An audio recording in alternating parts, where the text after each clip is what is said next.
Want to explore a new home for your Linux installation? In today's video, we'll be reviewing Ubuntu 26.04 LTS, Resolute Raccoon, along with the updates made to packaging policies, including new restrictions and guidelines that you must consider. Ubuntu 26.04 is an LTS version which will receive support until April 2031 for its desktop or server versions and until 2038 with Ubuntu Pro support. This implies that Canonical is going to improve and introduce more strict packaging guidelines, particularly concerning security, system stability, and supported stacks. For APT and core packaging, ultimately, while Ubuntu 26.04 will still use APT and deb packages at the system level as its package manager, APT itself will be updated to version 3.0, providing a far more sophisticated solver and a more up-to-date command line interface for dependency management. The difference lies in the fact that OS will now strongly favor using official Ubuntu repositories like main, restricted, security, and updates in any case when upgrades are performed.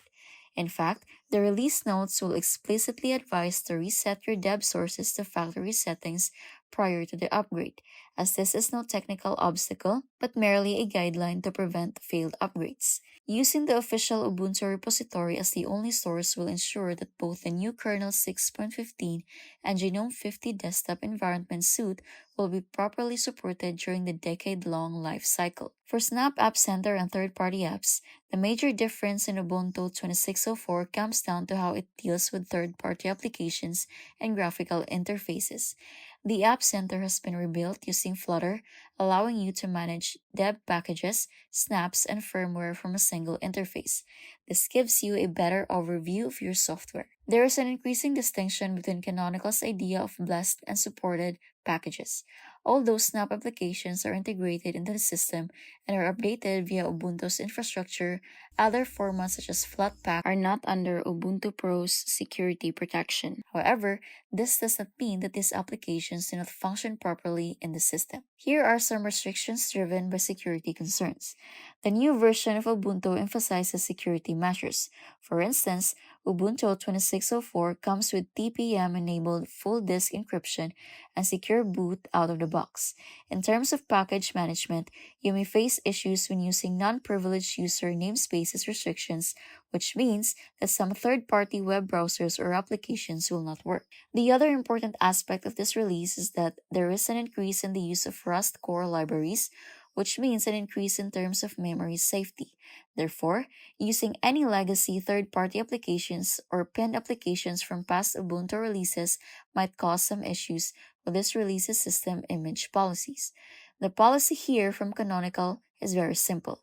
The system should always remain stock from the security point of view, and anything experimental should be in the container. For AI and ML developer tools in the repositories, the other good news from this release is that Ubuntu 26.04 is truly revolutionary for developers. Canonical is including NVIDIA Coda Stack and AMD ROCm Stack with the standard repositories, which means you will be able to download them using regular apt commands rather than fumbling around with run files and proprietary repositories. And it will ensure your system does not break down when you update the kernel. So, what are the implications for you?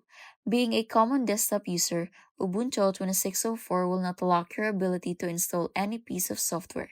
It only suggests that you should not create Frankenstein configurations consisting of numerous outdated PPAs.